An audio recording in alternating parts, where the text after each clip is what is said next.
You ask Tiger to solve.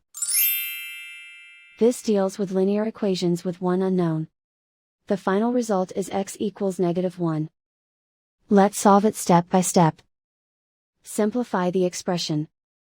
Simplify the fraction. Find the greatest common factor of the numerator and denominator. Factor out and cancel the greatest common factor. Group all constants on the right side of the equation. Add 1/3 to both sides.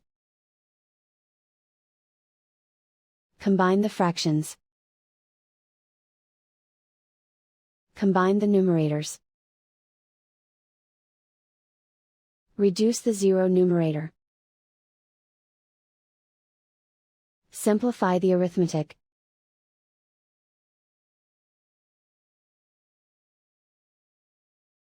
Isolate the x.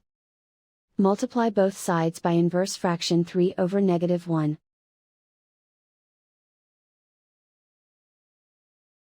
Group like terms. Multiply the coefficients. Simplify the arithmetic.